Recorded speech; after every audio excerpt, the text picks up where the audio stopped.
The Jewish tradition has tremendous wisdom to offer. There's also great wisdom in Disney films. And as many of you know here today, much of my personal family tradition is predicated on the combination of Yiddishkeit and Disney. And I'd like to discuss the intersection of some of that wisdom today with all of you. The 1953 Disney classic film Peter Pan begins with a profound line. All of this has happened before, and all of it will happen again. Judaism acknowledges at the same time that life is linear and life is cyclical.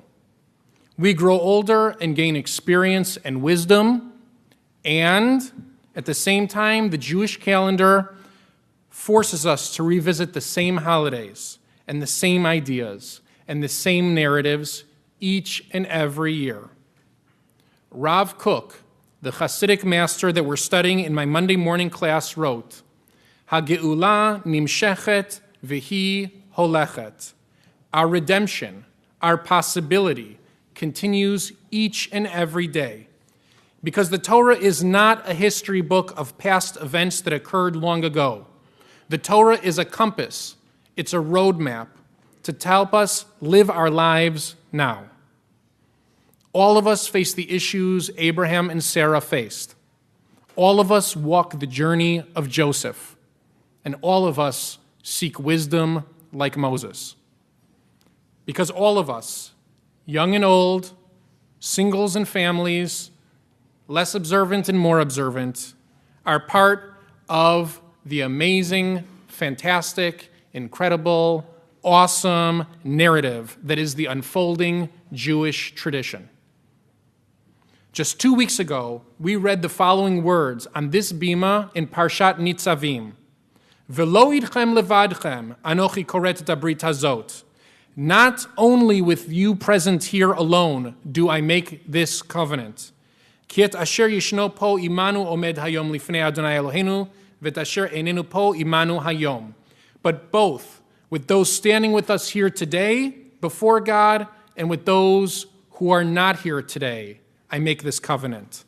Meaning to say, on this Yom Kippur, this Day of Atonement, this Shabbat Shabbaton, the Shabbat of all Shabbats, we gather here as a community, but not just us, not only those that we can physically see in the room with us here today. We gather with parents and grandparents and generations before who have passed. And we gather here with all future generations not yet realized. As many of you know, my son, Simon Lebovitz, is named after my grandfather, Simon Lebovitz, who we lovingly called Ba. How many generations past of Simon Lebovitz stand at my side right now? God willing, how many more generations of Simon Lebovitz still to come stand by my side right now? When my grandfather Ba passed away, I was 13 years old. He was the first person I ever lost that I truly, truly loved. I still truly, truly love him. And when he died, my dad was a rock. He was so strong. And we sat Shiva. And my dad started going to Minyan every morning and every evening. And I went with him whenever I could. And then a couple of months passed. And then the animated film Lion King was released in theaters. And we went to see it as a family, just as we do every Disney animated film that's released every summer. In the film, young Simba loses his father and he runs away. Then there's a scene where the now grown Simba runs out into the wilderness looking for his father who's already passed. And he looks down into a stream of water and sees his own face looking back. And a wise sage monkey named Rafiki tells Simba, he lives in you. And then Simba's father, Mufasa, who's passed away long before that scene, shows up in the sky and says the following words: "Remember who you are. Remember. Zachor. Yizkor." And my dad started to cry, and we all started to cry. Remembering is something we do as Jews. At our most important moments, when we gather as community during the year, we remember loved ones who are no longer sitting with us. We just finished the Yizkor service.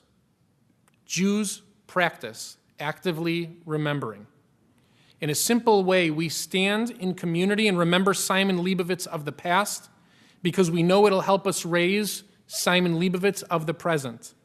But in a more complicated way, sitting like this today teaches Simon of today that he was not the first, nor will he be the last. The wisdom passed down from Abraham to his son Isaac, from Isaac to his son Israel, from Israel to then his second son Simon, has been passed down from Simon to Simon for every generation, and we pray for 1,000 more generations of Simon. To see the unseen takes incredible imagination. To hold together in our minds the past, present, and future all at once takes tremendous creativity. Imagination, creativity are Jewish values that we should talk about more often. It was in the imagination capital of the world, otherwise known as Disneyland, many years ago on a date with Blair, where she first asked me what names I would like for our children. And I told her, for a boy, it had to be Simon. And she nodded. And she said, "I like Simon." And I thought, I love Simon. And as it turned out, I love her a lot too. Both Yiddishkeit and Disney capture the spiritual realm in a way that's inconceivable to those who lack imagination. Some of you might be thinking, does the rabbi really mean imagination? Yes, I do. God willing, I mean childlike, exciting, robust, hold on to your seat because we're about to take off, inspiring imagination. Not faith, not the faith that forces people to believe what they're told. I want the bold creativity to imagine a world with a single God like Abraham had, or to dare to dream like Joseph, or to innovate a new legal system like Moses, or to see self-improvement like Rabbi Akiva, or to explain God as 10 levels like Rabbi Isaac Luria, or to ask Jewish strangers that I've never met before if they'd be willing to put on tefillin or light Shabbos candles, like the Lebovitz Rabbi Menachem Mendel Schneerson. We are a stubborn people, but we are always bent on learning, exploration, imagination, always daring to discover something new. This all leads me to the movie that I saw this year that spurred this thought process for me. It was an animated film called Moana. Of all the movies I've seen this year, there was perhaps no movie with more poignant Jewish themes and powerful Jewish imagery than this seemingly childish Disney animated film about a Hawaiian princess who must save her people by resurrecting the Voyager tradition of her ancestors. Like Midrash tells us about Moses, as a child, the water protects Moana even as she steps into it. Although her father is scared of the dangers of the water, her wise sage grandmother tells her to go, to pursue the traditions of her ancestors. And she sings an iconic song that has played on a loop in our house for the last year called "How Far I'll Go." The song includes the following lyrics. "See the line where the sky meets the sea, it calls me, and no one knows how far it goes. If the wind in my sail on the sea stays behind me, one day I'll know, if I go, there's just no telling how far I'll go." My question for us this morning is, How far are we willing to go? Each one of us in this room is on a Jewish journey through the most exciting narrative in the history of the world. Whether we were born into it or intentionally decided to join it, we are cast in the longest saga ever imagined. If we truly were literate, if we appreciated all the facets of Judaism, there'd be no need for derivative spiritual sagas like Star Wars or Toy Story. For thousands of years, the unbroken chain of our powerful wisdom and faith, and of course food, has led to us, to this group of people sitting in this room today.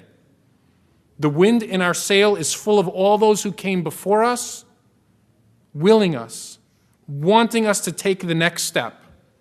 How far will we go? What will the next step be for us this year?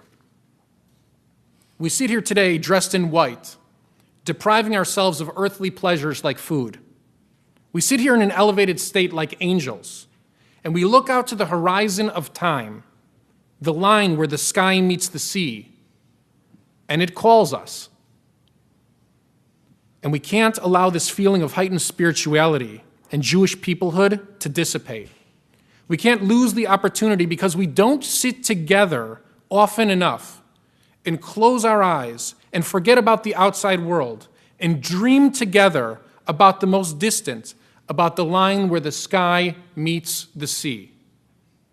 We don't spend enough time dreaming. We spend a great deal of time doing, and we spend a great deal of time worrying, but little time dreaming. What could our lives look like? How could we live better in a more purposeful, more meaningful way? How can we make our chapter in this rich series of Jewish history count?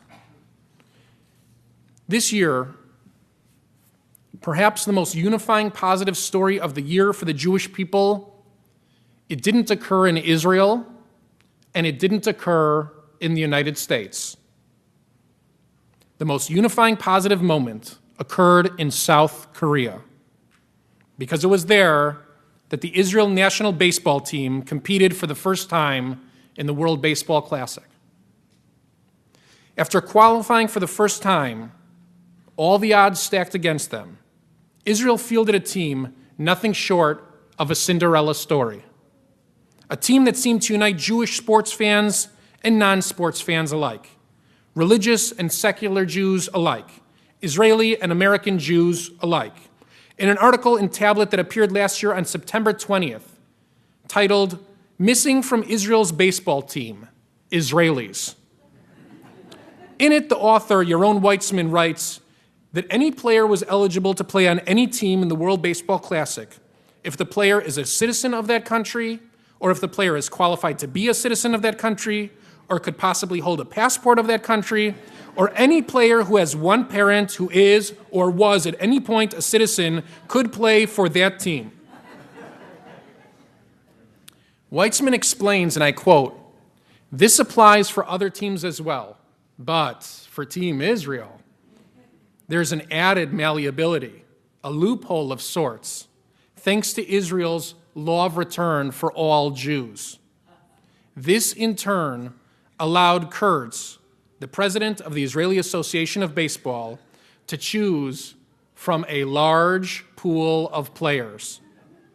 Weitzman continued, "Kurtz became a curator of sorts, locating bar mitzvah programs, marriage certificates, and all types of Jewish-related artifacts that could possibly prove his players' Jewish lineage. The article explains that Kurtz submitted ketubot from parents and grandparents long ago, and in one case he even submitted a photo of a player's deceased grandmother's grave that had a Star of David on it. For the first time, Israel fielded a team that qualified to play in the World Baseball Classic in South Korea. But alone, that wouldn't have been enough. In one of the single most unifying moments this year for the Jewish people, and perhaps my life, this group of mostly American, with varying degrees of Jewish background, with little in common but for the name Israel printed across their chest.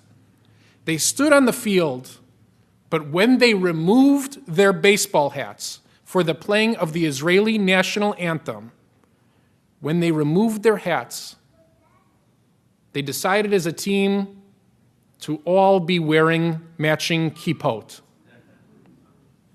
In an article printed in the Jerusalem Post on April 15th, 2017, titled, "When a Pitch Becomes a Home Run for the State of Israel," author Stan Steinrich wrote, and I quote, "When Team Israel took to the fields on March 6th in Seoul for the national anthems, we all got our answer. The team removed their baseball caps to reveal matching kippot. Any question of why they were out there was quelled. They were there not only to represent the country of Israel, but the entire Jewish nation, regardless of where each of them called home." The Jewish nation, the Jewish people, our Jewish family, is on one single incredible journey. So powerful is our narrative that we don't need props like Jedi lightsabers or Dumbo's magic feather. Remember what Timothy the Mouse tells Dumbo at the end of the film? The magic feather was just a gag. You can fly. Honest, I promise you can. I'm standing here to tell you that the power of that moment had nothing to do with baseball. Baseball is just a gag. We drew strength from the piece of cloth. We felt the power of the kippah. And we all know the power of the kippah. I talk about it all the time from this bima.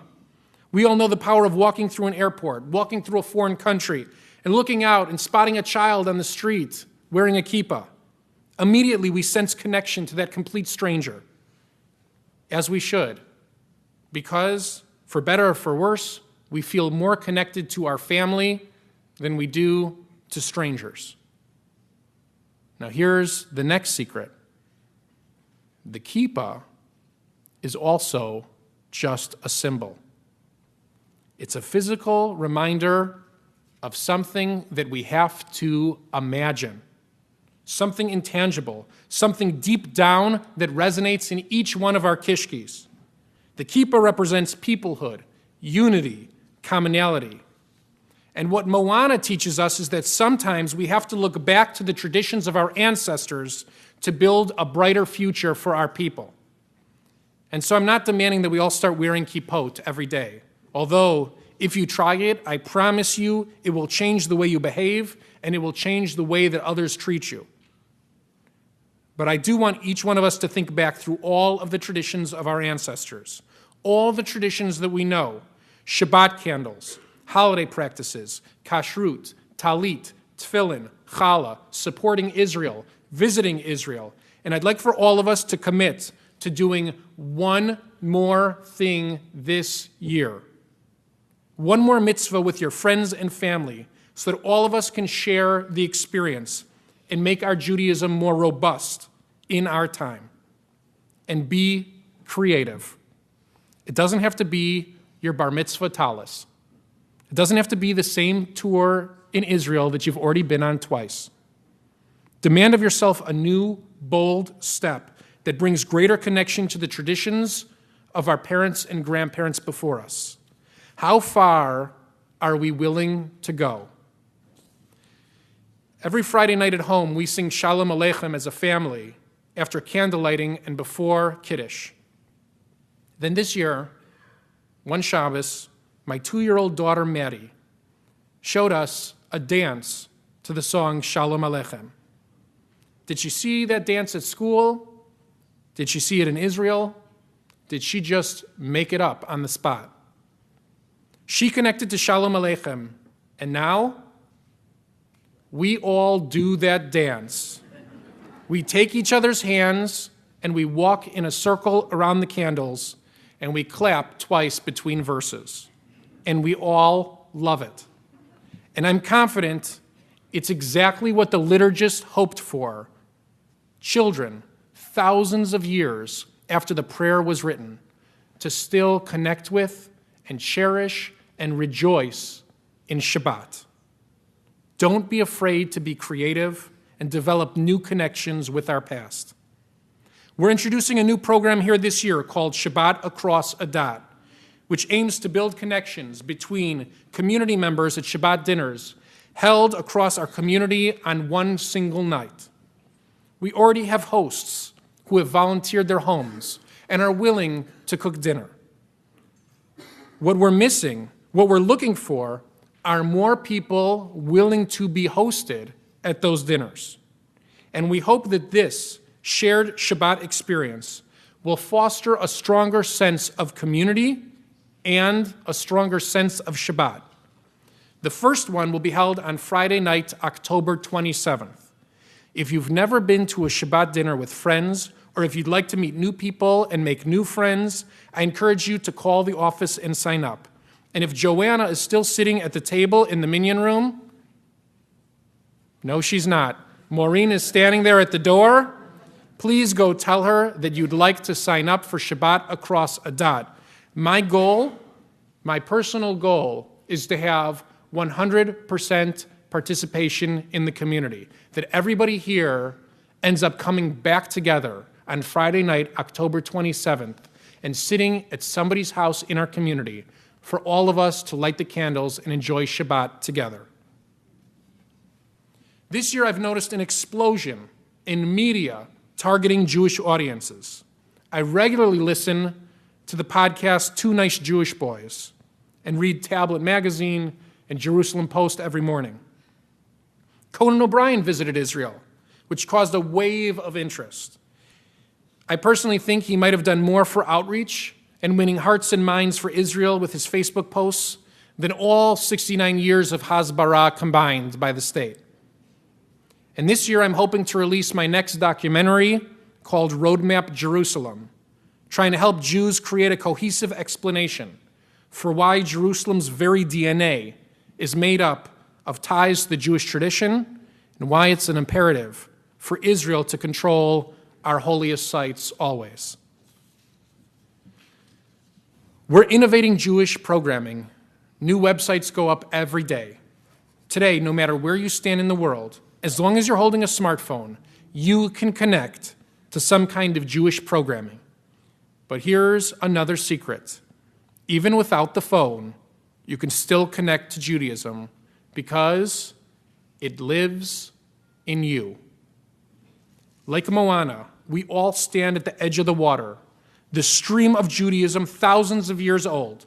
Each of us has a choice to stand at the edge and learn about the waters, sometimes rough, sometimes calm, or simply jump into the waters and live it.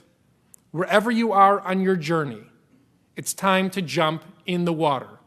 If you already think you're in the water, it's time to dive deeper. Over the summer, while my family was in Israel, we traveled to Ein Gedi by the Dead Sea for one night. We woke up in our hotel at 5 o'clock in the morning, and we were on the bus by 6, and we were on top of Masada by 7 for my nephew's bar mitzvah. The group was not religious at all. The B'nai Mitzvah service was for a dozen or so children. Few adults were wearing talitot, let alone any kippot at the ceremony. Of course, I don't have to tell you, the kids in the ceremony all had brand new, beautiful talitot. There were only 3 adults wearing talit and tefillin that morning. The Reform rabbi who was officiating the ceremony, one of the fathers of one of the B'nai Mitzvah, and me, the rabbi uncle that showed up for just that one night of the tour that everybody had to explain to one another. And we sat and we prayed in one of the most holy spaces on top of Masada, under the blazing sun. At 7 o'clock in the morning, it was a breezy 95 degrees. Like often happens to me, especially in Israel, I sat there davening the Ashrei, and I lost myself in the prayer. Ashrei yoshvei beitecha od yehalelucha salah. Blessed are they who dwell in your house, God. They shall praise you forever and ever. And suddenly my mind wanders through God's house, and I realize the history of the place in which I'm sitting. I see the beauty of creation, the landscape of our Negev, the desert, Herod's creation of this palace, the Jewish resistance against the Romans, the unthinkable act of defiance that took place in that space, the rediscovery of a national treasure in our national homeland, and finally, the IDF oath that takes place on that mountain today where soldiers stand and swear that Masada will never fall again. And my mind tries to grasp the enormous weight, the responsibility that sits on our shoulders to own that history, to protect that lineage, to create a link in the chain that's fruitful and worthwhile, and then the most gentle hand runs down the leather straps of my arm. And I look over, and it's Simon. He's watched me put on tefillin almost every single morning of his entire life. And suddenly, in that place, he takes the extra leather that's hanging off my left hand, and for the first time ever, he stretches it and he wraps it around his own 6-year-old arm. And I look at my tefillin, my personal housing of the Torah that I wrap around myself, my head and my arm each morning. And it's now wrapped around my arm, and then it extends out, and it's wrapped around my son's arm as well. And our eyes meet, and we smile at one another. And all the times that he hasn't wanted to come to shul, and all the times that his kippah's fallen off his head and he just walks away and doesn't care, all those times disappear from my memory. And the new link appeared to form in the chain of time. Because it's something that we yearn for as Jews. We want to connect beyond ourselves. We want to stretch out to the line where the sky meets the sea, because, in fact, it calls us. And Simon made me realize that we don't need to make history to make our history count. Not all of us will have profound impact on Jewish history at Masada. Not all of us will have inspiring impact on world Jewry at the World Baseball Classic. But we can all have profound, inspiring impact on the ones we love, on our community around us. The moments that matter are the small, private moments we share with the ones we love, with our community, with God. Each of us spends our lives at the edge of the water. I could go on and on about Moana, about how by learning and believing and living the stories of her ancestors, she reached her destiny and actually brought repair to the world, tikkun olam. And we each have that ability, that power. But more and more, I find today that people want to heal the world without getting into the rough waters of God and Torah and Israel. They want spirituality without religion. They want challah and grape juice without Shabbos. We can all eat challah and drink grape juice without Shabbos, but it's not the same. Shabbat is the context for the magic of stopping, of family, of candles, of Torah, of community. I'm not sure why, but popcorn tastes better at the movies. Peanuts taste better at ball games. Challah tastes better at Shabbat dinners. And a single act, like stepping into the water, like a bunch of baseball players deciding to wear kippot, like naming my son after my grandfather, like my son wrapping his arm in tefillin like his father and grandfather and all the great-grandfathers before him. A single act can cause a ripple that is felt for generations and generations, a ripple out into the horizon of time, a ripple that began with Abraham, Isaac, Jacob, and Simon, a ripple that continues with us sitting in this room today. Please, create your ripple this year, and your ancestors will cheer, and your future will benefit. Create a ripple that's so bold, so creative, so infused with Torah that it's to infinity and beyond. How far will we go? See the line where the sky meets the sea, and it calls me, and no one knows how far it goes. If the wind in my sail and the sea stays behind me, one day I'll know if I go, there's just no telling how far I'll go. Let's go. Let's be a community that loves Torah and lives it, that loves Israel and supports it, that finds all the glorious reflections of God in the world from people through podcasts. And let's walk the journey together. May we all be sealed this year for a year of goodness, for a year of journey. Gemar Chatima Tova, Shabbat Shalom.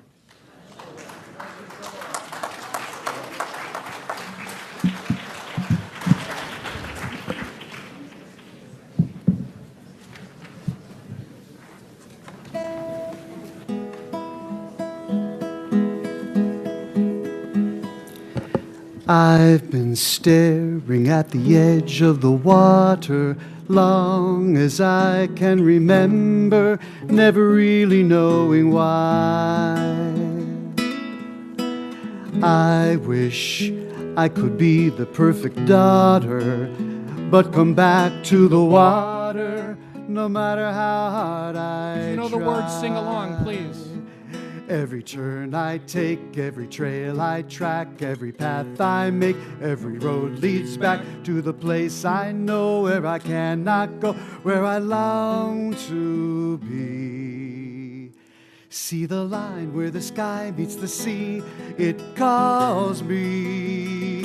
And though I knows how far it goes, if the wind in my sail on the sea stays behind me, one day I'll know. If I go, there's just no telling how far I go. I know everybody on this island seems so happy on this island, everything by design. I know everybody on this island has a role on this island. Maybe I can roll with mine. I can lead with pride, I can make us strong. I'll be satisfied if I play along, but the voice inside sings a different song. What is wrong with me? See the light as it shines on the sea, it's blinding, but no one knows how deep it goes. And it seems like it's calling out to me, so come find me and let me know what beyond that line I will cross. That line where the sky meets the sea, it calls me, and no one knows how far it goes. If the wind in my sail on the sea stays behind me, one day I'll know.